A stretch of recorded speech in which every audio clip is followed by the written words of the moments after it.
Welcome to Real Estate Coaching Radio, starring award-winning real estate coaches and #1 international best-selling authors, Tim and Julie Harris. This is the #1 daily radio show for realtors looking for a no BS, authentic, real-time coaching experience.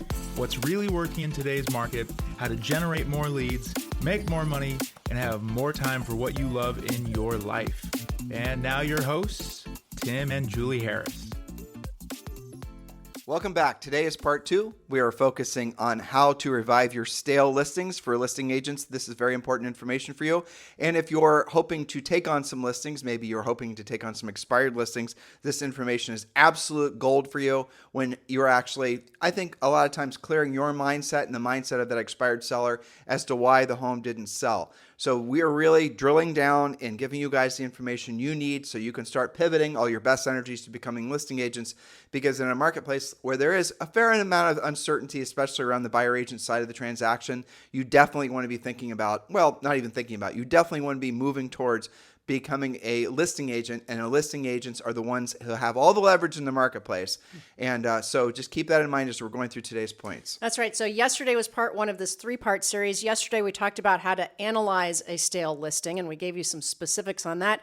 Today is part 2. We're going to talk about upgrading everything so that you can be more competitive. Again, to Tim's point, whether that means you personally are sitting on a stale listing or you are picking up a new expired yourself, the whole point is how to revitalize a stale listing. Let me pick up on something. Somebody asked me about this in Instagram. So yesterday we talked about the fact that a new listing or new days in the market makes all the difference. Yes. New listing, new days in the market, number count, and the information Julie's giving you today is the knockout punch. So if you're an existing listing agent and you're essentially you're worrying about the seller is not going to allow you to keep the listing and you're running down the clock on your listing contract, and let's say you're in one of these markets where it does require the MLS in order to get a new number, you pull it out for 10 days.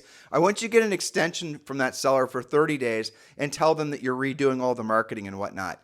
Don't pull it off the market. You have to let the seller know. So if you're changing the status in the MLS, make sure the seller knows. And like I said, use it as an excuse, if you want to look at it that way, to prove to the seller that you've not given up on the listing of the house. New pictures, all the things that Julie's going to rattle off to you today. Now, if you're in an MLS where it requires that the listing go from one agent to another agent, I'm going to give you guys a little shortcut for that.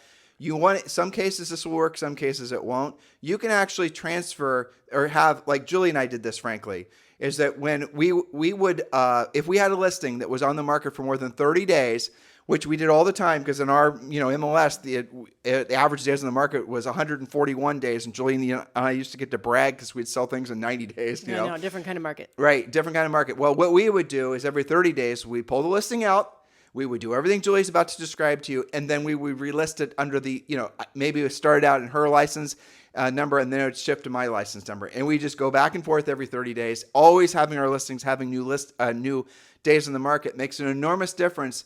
Especially when there's so many buyers that are entering in the marketplace, because most buyers are going to search by new listings, or most buyers agents are going to search by new listings. Yes, that's a good point. And you can do that. We know a lot of you are teams or your family teams or your husband and wife, and each of you are licensed like we are. So that's a great technique. Something that I'm sure that is new to them. I had 3 or 4 people that criticized us, saying that how are we ever going to have accurate, real estate listing data, information days in the market, or whatever. Because if the agents are figuring out how to game the system, you got to remember what your job is. When you sign that listing contract, what does it actually say your obligation is? Is it to essentially help ensure that the MLS has really great, housing data? Is that what it says on your listing contract? And on your real estate license. So you can count that volume? Exactly. No, it says you're supposed to be getting, especially in the listing contract, supposed to be providing these specific services to the seller, the #1 thing being get the home sold. So if there's a way for you to maximize maybe some of the frailties in the existing MLS system in your particular marketplace, like we've just described, to the benefit of your seller, you're actually professionally obligated to do that, because you know it's going to get the seller a better result. 100%. That's right. So how to resuscitate stale listings. Part 2 is today. #1, pictures. Are they actually professional, bright, clutter-free, and do they truly highlight the home? Did you skimp or skip key pictures believing the house would sell immediately? That is a very common thing in today's market. Oh, it's going to sell right away. I only need to throw 3 pictures up there. Well, are the pictures maybe inappropriate for the season, like snow pictures in summer, or the opposite? So you've got to upgrade those pictures if necessary. And even, some of you do have listings that maybe, if we're honest, that you don't have a lot to highlight on some of these. So add neighborhood amenity pictures, parks, pools, clubhouse, views. Come up with some good pictures. Every house has something that you can do a better job highlighting. And maybe you need to change the lead photo of the property regularly so it doesn't get stale for buyers and agents who are used to looking at listings. That's called the billboard effect, right? So when a new billboard goes up off the side of the freeway, you notice it, you make mental note to self, and then the second, third, fourth time you drive past it, you basically don't even see it anymore. I'm going to throw this in there too, since you mentioned that. When you have a listing, and let's say you're hoping to get this listing sold, you've got it, the contract's for 180 days. Don't do. I'm curious to your opinion. Sure. Personally, when there's a price reduction or whatever fancy way of saying it nowadays, I personally don't think you should brag about a price reduction. Right, price improvement, whatever Right. we're saying. Well, I think I would agree with that. And Why draw attention to that? Exactly. Because what you're doing is you're advertising to that particular market where the listing is that you didn't price it right in the first place.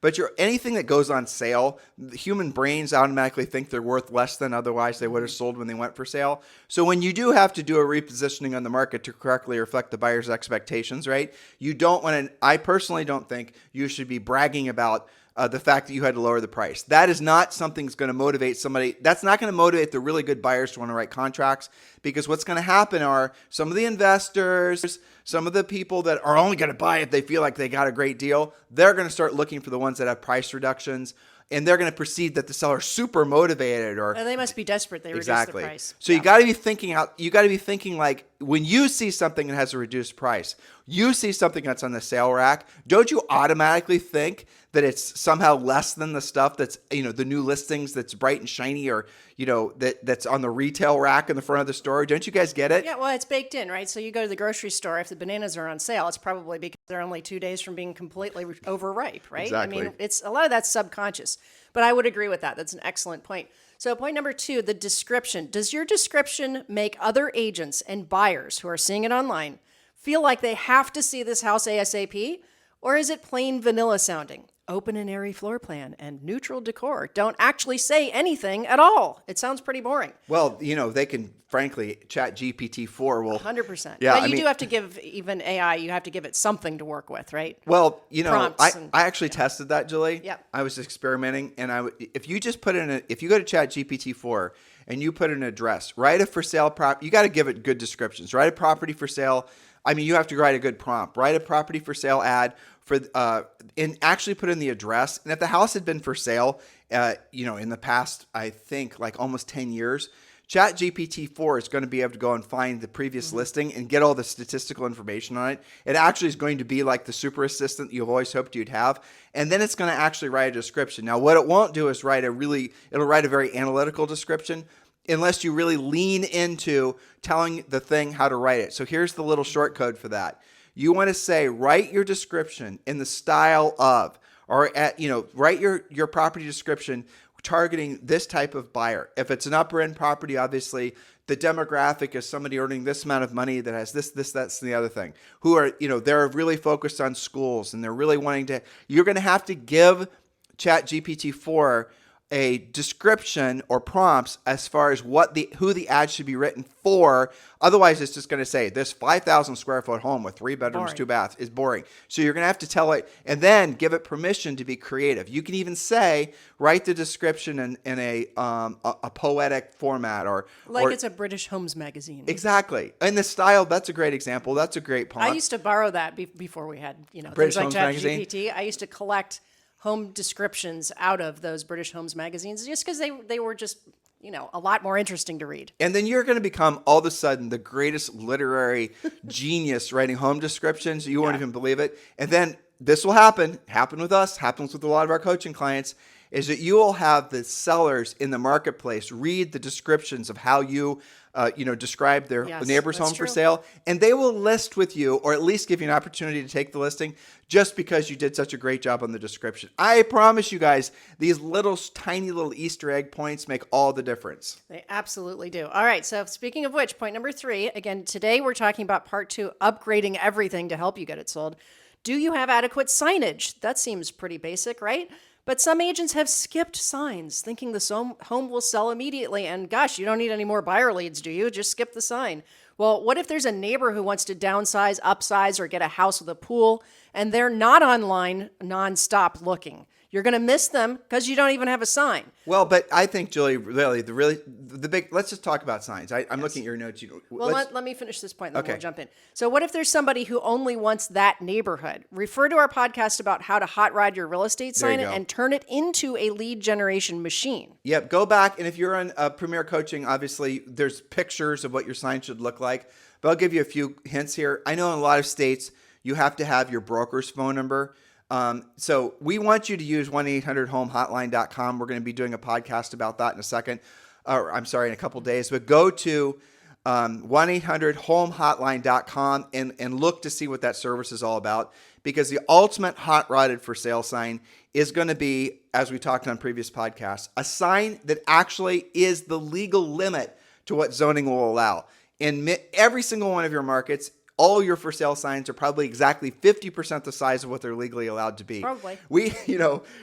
I'll never forget when you and I discovered that when we were selling real estate. Yes. We went to the local sign place, and the local sign guy had 16 billion frames that they're exact same size, and that was the only size sign he made.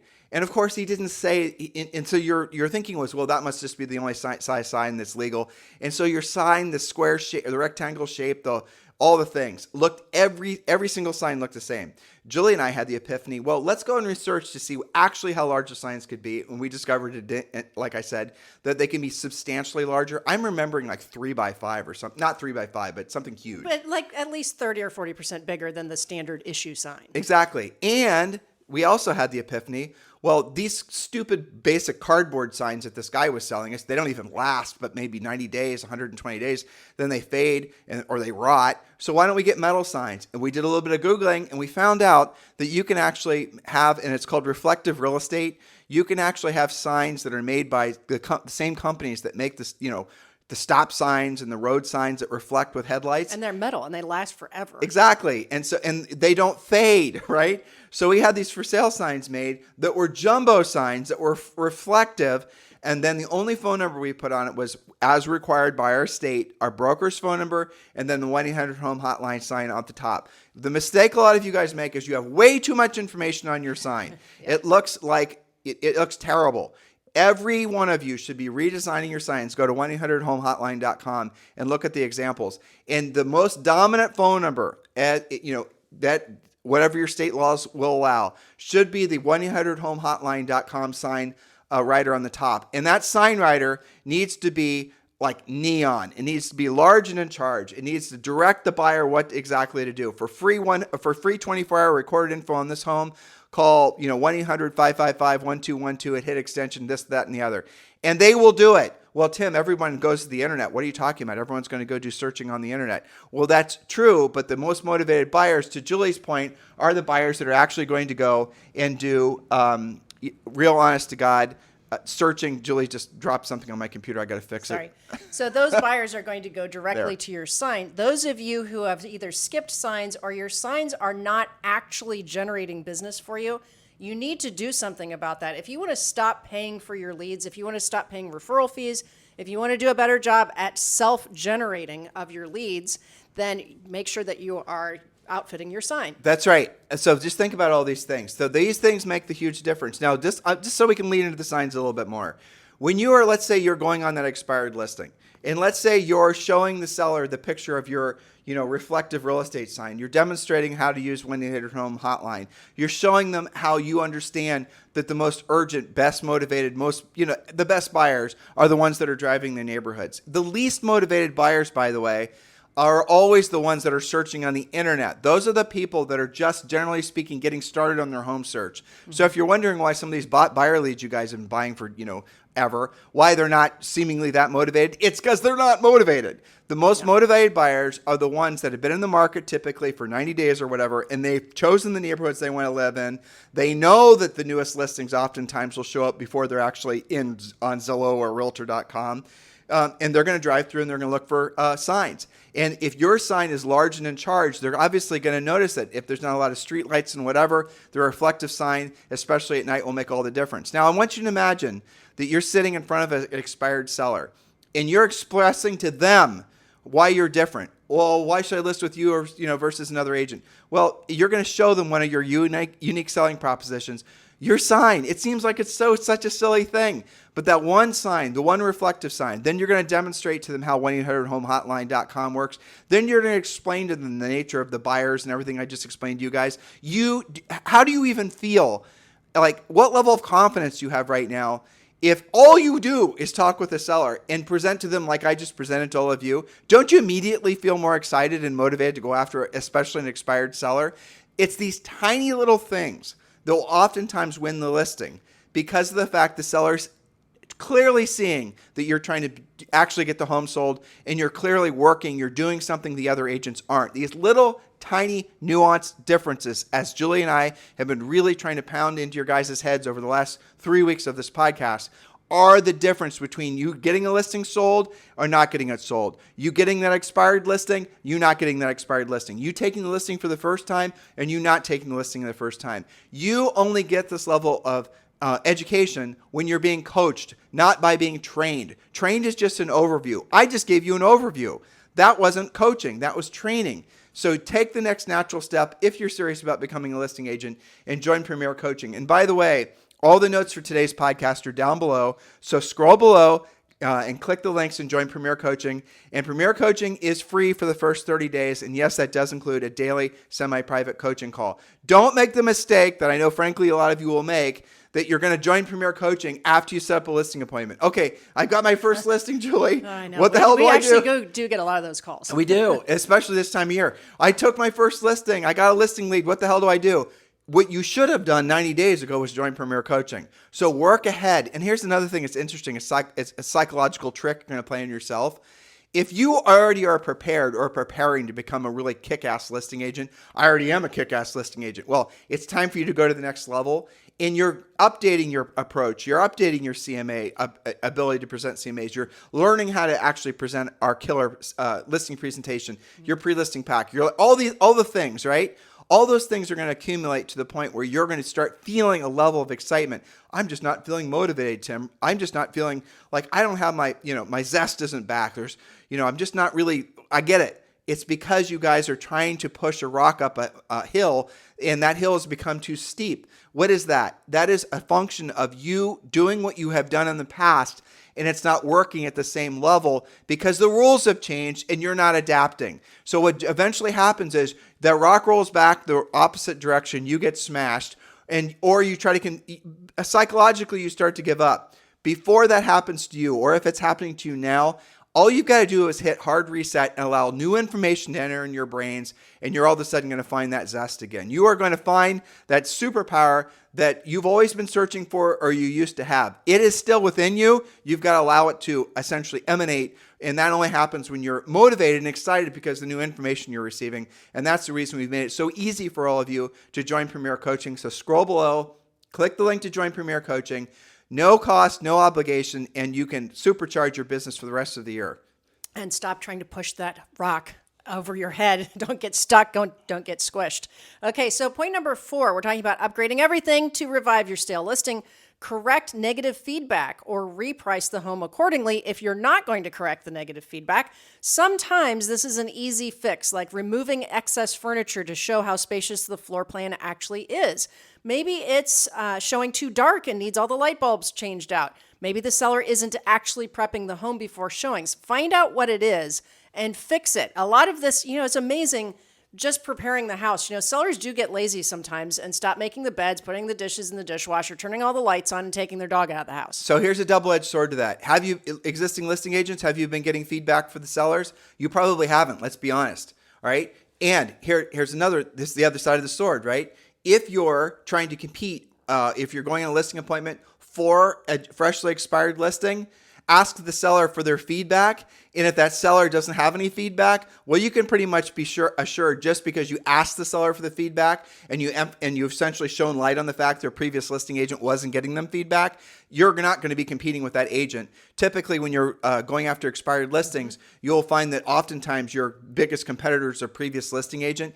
If you just politely, respectfully, and with some class shine light on the fact that the previous listing agent didn't necessarily do the same, didn't provide the same level of service and information that you will as their listing agent, you'll oftentimes find that the seller just, summarily rules the previous listing agent out, which is, good for you, right? Mm-hmm. So definitely, if you're not getting feedback, definitely start using feedback.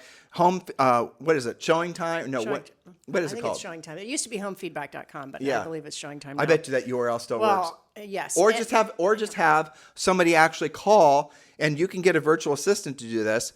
Have somebody call and actually survey the fresh showings and ask the buyer's agent what the feedback was on the actual listing. Those phone calls then will are going to be a much higher level personal touch, upper end listing agents listening what I'm telling you right now. And then if you choose to, if the person doing the surveying is also presentable, frankly, you can then have that person call and give that information to the seller. Now, why is it a powerful way to do it that way? Because what's going to happen is the seller will actually receive the negative feedback from the assistant in a different way than they're going to receive it from you. They're going to listen to you telling them about this, that, or let's be honest. Many of you aren't going to want to give your sellers any negative feedback, and I totally understand. They don't want the conflict. Right? You don't want the conflict. I get it. But even if you do give the seller negative feedback, you are going to sometimes feel that seller pushing back because the seller thinks you're just going to lead into a price reduction conversation. Whereas if you have an assistant doing it, or even if you're using like homefeedback.com, that feedback will often then be received in a more, I think, less emotional way, and they actually will use that information more, let's say, objectively to maybe see it as an opportunity to reprice the house. The problem with doing things digitally, homefeedback.com, is that they will ignore it, or they won't really dive into it, or the pretty graphs won't mean anything to them. But an actual human calling and saying, I have feedback from you from the showing that happened last Wednesday, and here are the 5 questions we asked them, and here are their answers. Rate the overall condition of the house on a scale of 1 to 10, a 3. What improvements would you make to the house? I would, this, that, and the other. And the person just giving the information to the seller. What did you think about the price at the price of the home as it's positioned against the other homes you're looking at? Priced right, priced low, priced too high, right? And then, so where would you suggest the price be? You guys see what I'm doing here? You're getting this assistant not just to provide more information for the seller, but you're also laying the groundwork in case the house isn't positioned on the market correctly, condition or price, because you can't change location. That's going to lay the groundwork for you essentially having. They're not going to say, "What have you done for me lately?" Right. They're not going to think. They're going to know. They're going to know why the house hasn't sold. They're going to see why the house isn't selling. And sometimes also you're going to get questions from sellers, especially when it comes to getting price reductions. Why haven't you been showing my house? Well, here's a great script, Mr. Seller. I appreciate you asking that. I appreciate the fact that you acknowledge the fact that my job is to generate, showing activity for your house. And because I put all my best efforts every day towards generating interest in your house, sometimes I am the reason the house is getting shown, even though I might not always be the agent that's showing the house. So hopefully that makes sense. Those showings are happening as a result of the activities I'm doing and I'm putting in place to garner interest in your home. So even though I'm not the one always bringing the buyers through, I'm the reason the buyers are coming through, or my marketing activities are the reason the buyers are coming through in the first place. You combine that with the feedback, even if you have an ornery seller, as a lot of sellers will be if the house is sat on the market too long, you're going to have them always on your side. Well, that's a great script, script warning, because you are used to saying it. It just flows out. So that was a great script Tim just sprinkled upon you. Point number 5, stage the home. Now, there are many levels of staging, from using the seller's items but rearranging for a better feel, to full staging companies supplying everything, to simply reworking how rooms are used if the floor plan is unusual. And sometimes, occasionally it'll be a vacant house. Usually vacant houses are a little bit easier to sell because we don't have a clutter problem. But sometimes trying to make a weird floor plan makes sense, where, okay, this tiny little fourth bedroom would make a really great nursery or a great home office or a Zoom room. Sometimes you just have to help the buyer and buyer agents really see what's going on there. So think about staging. And again, don't feel like you got to spend a $10,000 monthly commitment to pay for a stager. There's lots of different ways. I know that several of our coaching clients, they have agreements with their favorite stagers that they will throw in a 2-hour appointment for the stager to meet with the seller using their things, and they have the stager say, hey, we got to declutter this place, so that they're not the bad guy. The stager comes in and says, here's 3 things that you need to do to get it sold faster and for more money. That's the way we did it, and that's the way we coach all of our coaching clients do it. Makes a big difference. Well, it's because, again, if your job is to essentially get the home sold, your job is not to be a home inspector, your job is not to be a home stager, your job is not to be whatever, right? Your job is to get the home sold. And oftentimes you want to have a third party go in there and tell the seller what might essentially work against you when you're trying to get the listing, the truth about the condition, for example, because the seller is hiring you because they want you to have a high level of energy and enthusiasm. They will sometimes list the house with you just because they felt like you believed in the house. And when you hear those words coming out of a seller's mouth, you're going to remember this podcast. Mm-hmm. I listed with you because I felt you believed in the house, or I didn't list with you because you were too critical about they won't say it like this, but this is what the output will be. You were not enthusiastic about it. Exactly, because you were too busy telling them the age of their appliances and acting, you lost the listing because of the fact the other agent sold the seller on the fact that they had more energy and enthusiasm to actually get the listing sold. And this will new agents, I'm giving you an advantage. Hopefully you're seeing this. Energy and enthusiasm with some skill will absolutely hand experience with low energy and enthusiasm its ass 100% of the time. Energy and enthusiasm in the seller's eyes are what ultimately they perceive that they want from a listing agent. So if that, you don't want to have to tell the seller the negative feedback about their herd of goats in the backyard, right? Right. Call in the stager, have them do the dirty work for you, quite literally in that case. Yeah, that's right. And, I remember we also used to ask sellers while we were walking through before we did the actual presentation, what do you have in mind? Do you have a checklist of things that you feel like you're going to want to do before you get it on the market, just to take their temperature? And the really motivated sellers sometimes will say, yeah, we know that we need to change the paint. We need to, change out the carpet, this, that, and the other thing. Makes your life easier if they say it to you and then you just agree with it. That's the key thing, because listing agents will often do, and experienced ones, is the seller will say, they'll set you up. They'll say, now let's say you're the third agent they've interviewed. And let's say the previous 2 listing agents pointed out the fact that avocado walls with, chartreuse paint is not really what the market's into now, and, whatever, right? And the previous 2 listing agents you were competing with said, you got to paint the house, you got to paint the house. But you are so enthusiastic at this listing, you're colorblind all of a sudden, right? And so you walk in and the seller sets you up, asks you, well, do you think we should paint the walls? Oh, no, Mr. Seller, I love how insane it looks. I mean, I love how bright and cheery it is. It's amazing. So the asylum aesthetic. Exactly. So you're thinking to yourself, well, that's what I need to say in order for the seller. I don't want to give the seller a big long list of crap to do. Otherwise, they're not going to want to list with me. And you just talked yourself out of, you guys get it? That's what a lot of listing agents do. That's the reason why there's a huge opportunity with expireds, is because you're going to follow a system. You're going to have somebody come in and give the seller the bad news if they need it with regards to condition. Not all of them will. But then this is how you operate, so you could start then taking more listings. You don't want to get it stuck in the quagmire of helping the seller organize their house for a flipping garage sale. Right? Give them the list of the consignment stores. Give them the list of the people that can do the work. But don't all of a sudden become a contractor. That is not your job. That is a slippery slope. I see agents post about this a lot. You won't believe I spent the entire weekend helping the seller declutter their basement. Well, that's not your job. Your job is to provide professional assistance in getting the jobs done. Can you imagine a doctor acting like that? I mean, you guys got to think, if you're over there and you're, scrubbing the seller's toilets, right? What impression does that seller have of you and your level of professionalism? Oh, that's how the service I provide to my sellers. I get it. but you're also working against yourself, and that might be the reason why you're stagnated in your real estate business, because you don't see yourself as a true professional. You think you're supposed to do all these other things for the seller. Seller doesn't really expect you to. You think that's what you're supposed to do in order for the seller to want to list with you. You're going to stage the house. You're going to help them, get the house ready for, garage sale. That isn't what they expect you to do. They expect you to go out there and generate buyer leads for the home. And then you need to have your team, in essence, of professionals that are going to help them, do the other things.